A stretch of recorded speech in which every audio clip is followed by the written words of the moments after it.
بسم اللہ الرحمن الرحیم۔ بسم اللہ الرحمن الرحیم۔ السلام علیکم ورحمۃ اللہ وبرکاتہ۔ عزیز طلباء، امید ہے بخیر و عافیت ہوں گے۔ تفسیر جلالین حصہ اول سبق نمبر 84 کے ساتھ آپ کے سامنے حاضر ہیں۔ آج کا سبق انشاءاللہ اللہ لا الہ الا هو الحی القیوم سے لے کر آیت نمبر 255 وهو العلی العظیم تک ہوگا۔ آپ سمجھ گئے ہوں گے کہ آج کا سبق آیت الکرسی سے متعلق ہے۔ آج کے سبق میں ہم آیت الکرسی تفسیر جلالین میں اس کی تفسیر پڑھیں گے، ترجمہ پڑھیں گے۔ تو آئیے سب سے پہلے آیت کا ترجمہ دیکھیے۔ اللہ لا الہ الا هو الحی القیوم، اللہ وہ ہے جس کے سوا کوئی معبود نہیں، لا الہ الا ہو، جس کے سوا کوئی معبود نہیں، الحی جو سدا زندہ ہے، القیوم جو پوری کائنات سنبھالے ہوئے ہیں، پوری کائنات سنبھالے ہوئے ہیں، یا القیوم سنبھالنے والا ہے تمام عالم کو۔ آگے بڑھنے سے پہلے عزیز طلباء ہم آیت الکرسی کو دیکھ لیتے ہیں، ذرا اس کا تعارف اور اس کی فضیلت دیکھتے ہیں۔ جو آیت الکرسی کی آیت ہے، یہ سب سے افضل آیت ہے، قرآن کی سب سے افضل آیت ہے، کیونکہ اس میں توحید کا بیان ہوا ہے، اس میں توحید ذات اور اس کا تقدس، اللہ تعالیٰ کا تقدس، جلال، عظمت کی انتہائی غایت بیان ہوئی ہے، اور بہت وضاحت کے ساتھ اس میں اللہ تعالیٰ کا تقدس و جلال بیان ہوا ہے۔ اس آیت کا لقب آیت الکرسی ہے، اور اس کو حدیث میں اعظم الآیات، کتاب اللہ کی سب سے اعظم آیت قرار دیا گیا ہے، سب سے بڑی آیت، سب سے اعظم آیت، سب سے افضل آیت، اور بہت فضیلت اور ثواب منقول ہے۔ تو قرآن کی سب سے عظیم ترین آیت ہے، حضرت صلی اللہ علیہ وسلم نے اس کو سب سے افضل قرار دیا ہے۔ مسند امام احمد کی روایت ہے، اور ایک روایت میں ہے کہ حضرت صلی اللہ علیہ وسلم نے حضرت ابی بن کعب رضی اللہ عنہ سے دریافت کیا کہ قرآن میں کسی آیت میں سب سے زیادہ عظیم ہے، تو قرآن کی کون سی آیت ہے، کون سی آیت سب سے زیادہ عظیم ہے؟ حضرت ابی بن کعب نے عرض کیا آیت الکرسی۔ آپ صلی اللہ علیہ وسلم نے اس کی تصدیق کرتے ہوئے فرمایا، اے ابو منذر تمہیں علم مبارک ہو۔ تو یہ عالم صحابی تھے، قاری تھے۔ حضرت ابو ذر رضی اللہ عنہ سے اسی طریقے سے منقول ہے کہ صلی اللہ علیہ وسلم سے دریافت کیا گیا، رسول اللہ قرآن میں کون سی آیت عظیم تر ہے؟ تو آپ صلی اللہ علیہ وسلم نے فرمایا آیت الکرسی۔ یہ بھی مسند امام احمد کی روایت ہے۔ تو آئیے تفسیر دیکھتے ہیں اس کی۔ اللہ لا الہ الا ہو ای لا معبود بحق فی الوجود، یعنی وجود میں کسی کو حق حاصل نہیں ہے کہ وہ معبود ہو، ایسا کوئی معبود نہیں ہے جس کو وجود میں کوئی حق حاصل ہو۔ تو اس میں جو لفظ اللہ ہے، یہ اس میں ذات ہے، اس میں ذات ہے اللہ۔ اس کا مطلب ہے کہ اللہ تعالیٰ کی ذات وہ ہے جو تمام کمالات کی جامع ہیں، اور تمام نقائص سے اللہ تعالیٰ پاک ہیں، صاحب قدرت ہیں، صاحب ارادہ ہے۔ اسی وجہ سے لا معبود بحق فی الوجود، لا الہ الا ہو، کوئی بھی وجود میں کسی کو حق حاصل نہیں ہے کہ اس کی عبادت کی جائے۔ دوسرا ہے کہ صاحب جلالین ایک سوال کا جواب دے رہے ہیں۔ سوال یہ ہوتا ہے کہ لا الہ الا ہو فرمایا کہ اس کے سوا کوئی معبود نہیں، جبکہ حقیقت میں ہم دیکھتے ہیں بہت سارے لوگوں نے زمین میں معبود بنایا ہوتا ہے، شرک کر رہے ہوتے ہیں، بت کو معبود بنایا ہوتا ہے، گائے کو معبود بنایا ہوتا ہے، آگ کی پرستش کرتے ہیں، آگ کو معبود بنایا ہوتا ہے۔ تو بہت سارے لوگ ہیں جو اور چیزوں کو بھی معبود بناتے ہیں، شرک کرتے ہیں۔ تو اس کا جواب دے رہے ہیں کہ لا معبود بحق فی الوجود، کہ وجود میں کسی کو حق حاصل نہیں ہے کہ اس کو معبود بنایا جائے، اس کی عبادت کی جائے۔ جو کی جاتی ہے وہ بغیر حق کے کرتے ہیں، ان کو حق ہی حاصل نہیں ہے۔ اللہ الحی، ہمیشہ زندہ رہنے والا ہے۔ حی کا معنی ہے زندہ۔ اچھا، اب اللہ لا الہ الا ہو دعویٰ ہے، دعوی توحید، کہ اللہ کے سوا کوئی عبادت کے لائق نہیں۔ اب الحی سے اس دعوی توحید پر اللہ تعالیٰ آگے دلائل بیان کریں گے، دلائل بتائیں گے۔ تو پہلی دلیل ہے الحی، کہ وہ زندہ ہے،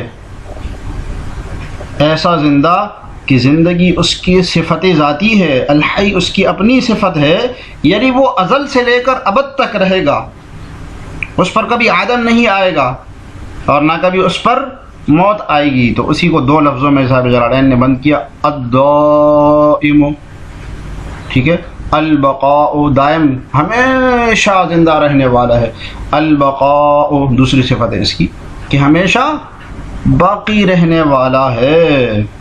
سورہ فرقان میں اور وضاحت کے ساتھ ہے، فرمایا وَتَوَكَّلْ عَلَى الْحَيِّ الَّذِي لَا يَمُوتُ، تو حی کا معنی ایسا حی جس پر کبھی موت نہیں آتی۔ تو فرقان میں، سورہ فرقان میں فرمایا ایسی ذات پر توکل کرے جو کہ زندہ ہے، اس پر کبھی موت نہیں آتی، تو زندہ بھی ہمیشہ زندہ ہے۔ القیوم، القیوم قائم رہنے والا، وہ خود بھی قائم و دائم ہے، سنبھالنے والا، ہم نے ترجمہ کیا تھا پورے عالم کو سنبھالنے والا، تو وہ خود بھی قائم و دائم ہے اور ہر چیز کو بھی قائم رکھنے والا ہے، اس نے ہر چیز کو بھی قائم کیا ہوا ہے، پورے عالم کو اس نے سہارا دیا ہوا ہے، سہارا دے کے رکھا ہوا ہے۔ تو القائم حافظ لکل شیء، ہر چیز کی حفاظت کرنے والا، ہر چیز کی نگہبانی کرنے والا، ہر چیز کو سنبھالنے والا، ہر انسان کو سنبھالنے والا۔ تو یہ القیوم مبالغہ کا صفت ہے، یہ اللہ تعالیٰ کی خاص صفت ہے جس میں کوئی مخلوق شریک نہیں ہے، کسی بھی مخلوق میں اس طرح کی صفت نہیں ہے۔ تو اللہ تعالیٰ کی قیوم ہونے کا تقاضا یہ ہے کہ جس طرح ہر چیز اپنے وجود کے لیے کسی نہ کسی چیز کی محتاج ہوتی ہے، تو اس کا تقاضا یہ ہے کہ وہ اللہ کی محتاج رہے، بقا کے اعتبار سے بھی اور رہنے کے اعتبار سے بھی، وجود کے اعتبار سے بھی، تو ہر چیز اللہ تعالیٰ کی محتاج ہے۔ القیوم کا مطلب یہ ہے۔ صاحب جلالین نے کیا فرمایا، المبالغ فی القیام، قیام میں مبالغ، یعنی مبالغہ کی اشارہ ہے کہ مبالغہ کسی دوسرے ہے کہ قیام میں مبالغ یعنی کہ ہمیشہ قائم رہنے والی ہے اور پالنے والے ہیں قیام میں، قیام کو بتدبیر خلق ہی، اپنی مخلوق کی تدبیر کے ساتھ اسی کی تدبیر کرتے ہیں۔ لا تأخذہ سنۃ ولا نوم لہ ما فی السماوات وما فی الارض، جی لا تأخذہ سنۃ ولا نوم، ترجمہ دیکھیے، نہ کبھی اس کو اونگ لگتی ہے اور نہ کبھی نیند، آسمانوں میں جو کچھ ہے وہ بھی اور زمین میں جو کچھ ہے وہ بھی سب اسی کا ہے، لہو اسی کا ہے سب کچھ، ما فی السماوات جو آسمانوں میں ہے، وما فی الارض اور جو کچھ زمینوں میں ہے۔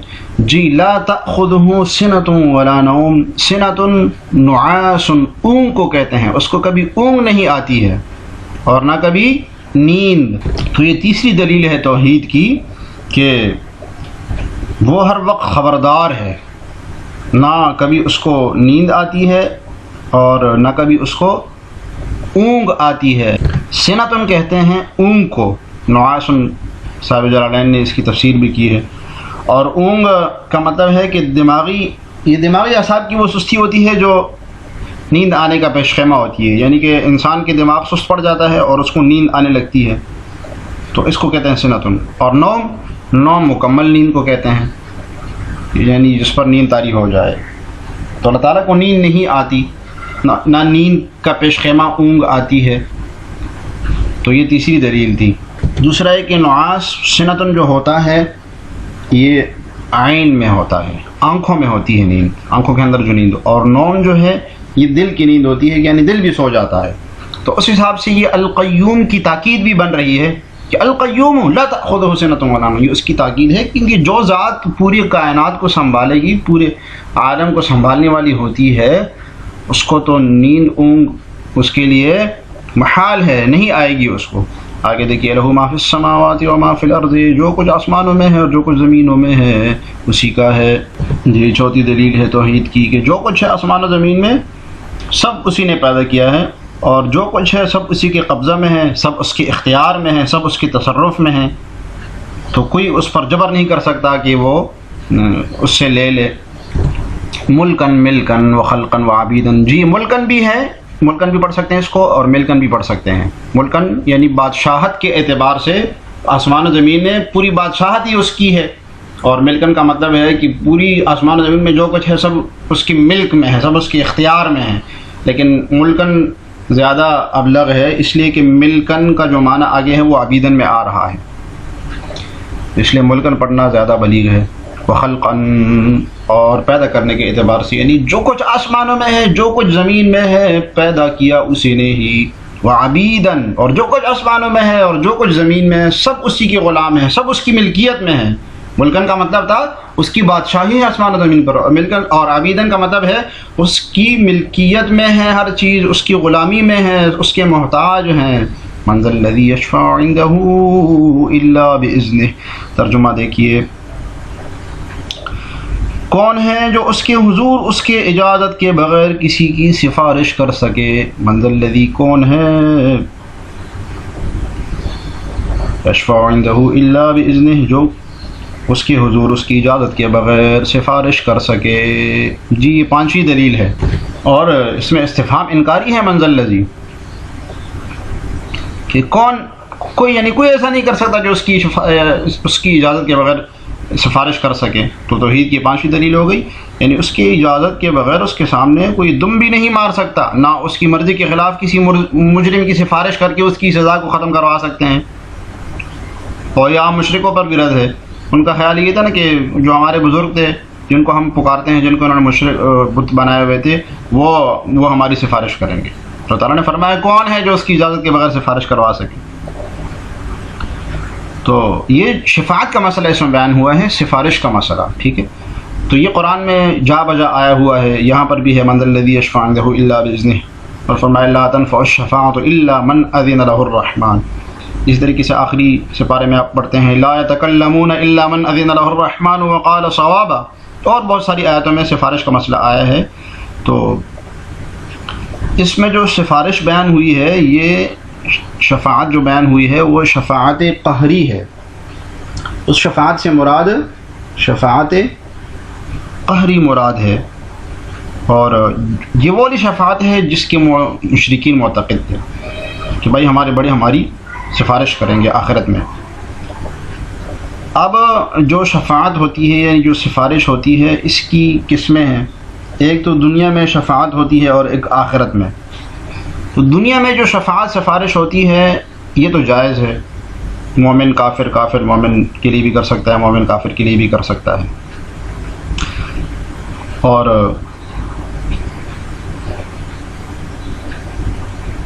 جو آخرت والی سفارش ہے تو وہ مومنوں کے لیے تو جائز ہوگی لیکن کافروں کے لیے جائز نہیں ہوگی.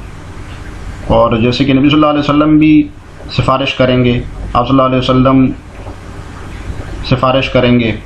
حدیث شریف میں آتا ہے کہ صلی اللہ علیہ وسلم نے فرمایا کہ حشر کے روز سب سے پہلے میں ہی ساری امتوں کی شفاعت کروں گا.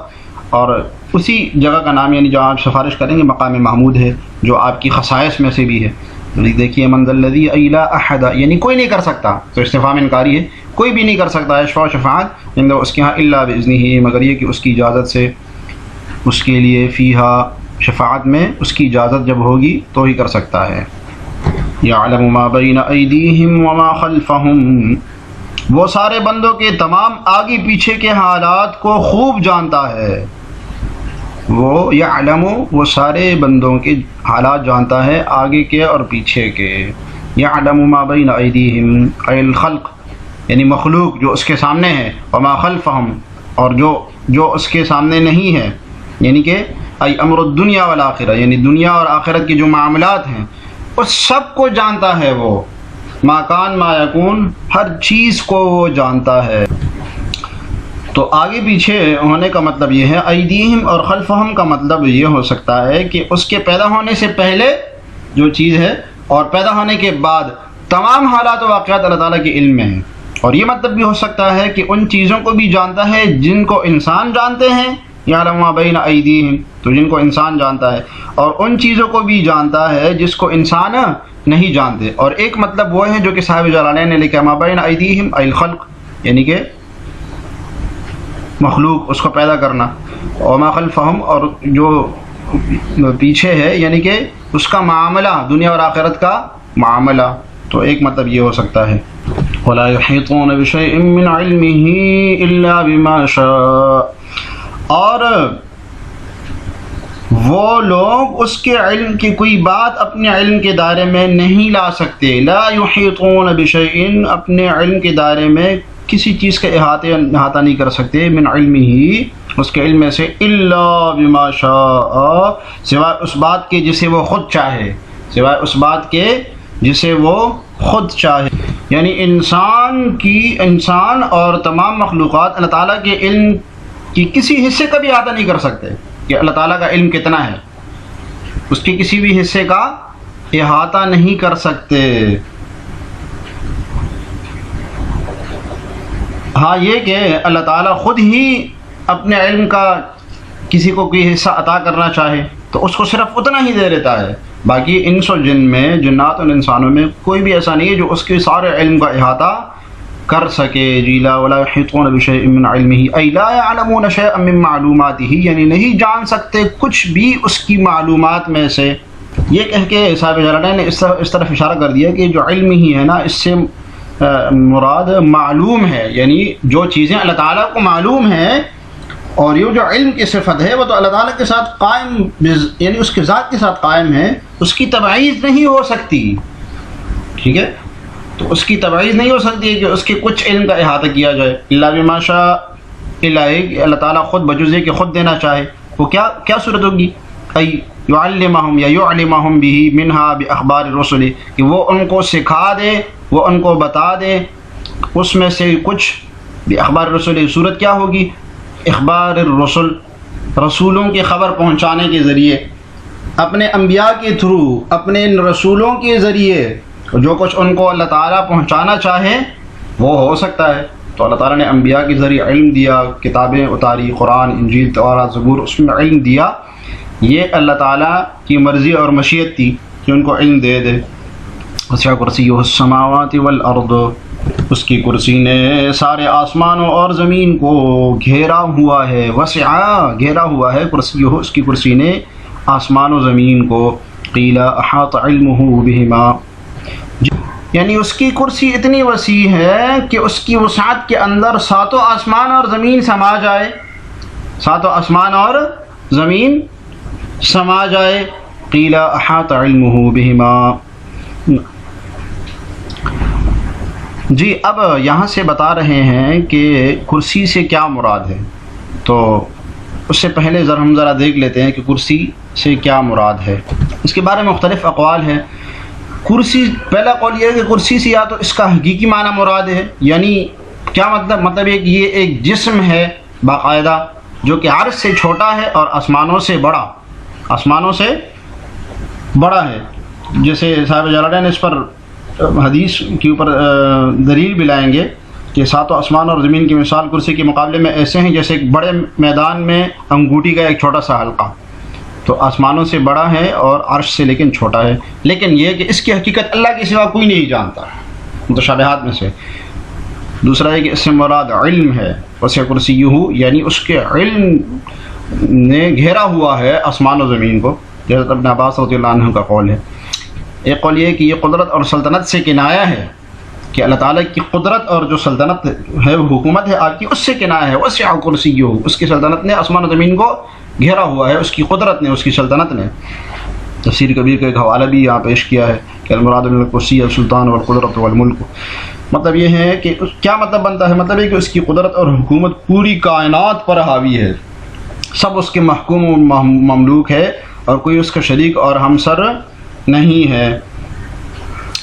ایک بات یہ کہ جو کہ تفسیر بیضاوی میں لکھی ہے کہ یہ محض تمثیل ہے، کہ اللہ تعالیٰ کی عظمت کی جس میں تصویر کشی کی گئی ہے اس تمثیل میں، ورنہ حقیقت میں اللہ تعالیٰ کی کرسی ہے اور نہ کرسی پر بیٹھا ہوا ہے. تو جو تجسیم کا مسئلہ ہے اس کو ہم ابھی نہیں چھیڑتے.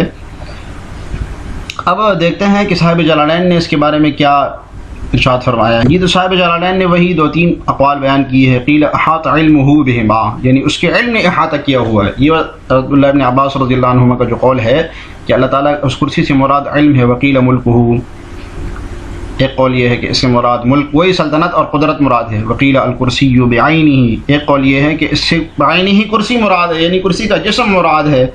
مشتمل علیہ لعظمتہ، جو اس کی عظمت پر مشتمل ہے، لیکن ظاہر ہے اس کی اللہ تعالیٰ ہی جانتے ہیں لحدیث، کیونکہ حدیث شریف میں آیا ہے السماوات السبع فی الکرسی الا کدراہم سبعۃ القیت فی الترس، کہ نہیں ہے آسمان و زمین، ساتوں آسمان کرسی کے مقابلے میں نہیں ہے مگر ایک 7 درہم کے برابر، کہ اس کو ایک میدان میں ڈالا جائے. 7 درہم ہوتا تھا تو اس کو ایک میدان میں ڈالا جائے، ایسے ہیں آسمان و زمین اس کے برابر. ولا یؤودہ حفظہما وہو العلی العظیم. جی ترجمہ دیکھیے، اور ان دونوں کی نگہبانی سے اسے ذرا بھی بوجھ نہیں ہوتا. ولا یؤودہ حفظہما، اور ان دونوں کی حفاظت سے اسے ذرا بھی بوجھ نہیں ہوتا. وہو العلی العظیم، اور وہ بڑا عالی مقام صاحب عظمت ہے. عاد یعود عود سے ماخوذ ہے، اس کا مطلب ہے کجی اور ٹیڑھا پن. تو آسمان و زمین یا کرسی اور کرسی کے اندر سمائی ہوئی جتنی چیزیں اللہ تعالیٰ چیزیں ہیں سب اللہ تعالیٰ کی حفاظت میں ہیں. یہ اللہ تعالیٰ پر کچھ گرا نہیں ہے، کیونکہ اس کی قدرت کاملہ کے سامنے یہ چیزیں آسان ہیں. ولا یؤودہ یثقلہ، بوجھ نہیں ہوتا اس کا، بھاری نہیں ہے اس پر. حفظہما، ان دونوں کی حفاظت. ای السماوات والارض وہو العلی العظیم، اور وہ عالی شان ہے. جی یہ آخری دلیل ہے توحید کی. علی وہ ہر چیز سے بلند تر ہے، بزرگ تر ہے، ہر چیز اس کے سامنے ہیچ اور حقیر ہے. تو فوق خلقہ بالقہر، وہ ہر چیز سے برتر ہے، اس کی خلقت، اس کا پیدا کرنا بالقہر، قہر کے ذریعے. اس طرف اشارہ کیا ہے صاحب جلالین نے کہ اس سے علویت قہریہ مراد ہے. آپ کی جو قہری اللہ تعالیٰ کی قہری علویت ہے وہ مراد ہے اس سے. العظیم و الکبیر، بڑی شان والے ہیں. تو یہ آج ہم نے آیت الکرسی کا سبق پڑھا ہے. عزیز طلبہ، آج کے سبق سے متعلق سوال یہ ہے کہ کرسی کی کیا حقیقت ہے. کرسی کے بارے میں آپ نے مختلف اقوال پڑھے ہیں، تو اس کو کمنٹس میں ضرور ذکر کیجیے گا. اللہ تعالیٰ ہمیں جلالین پڑھنے سمجھنے کی توفیق عطا فرمائے. السلام علیکم ورحمۃ اللہ وبرکاتہ.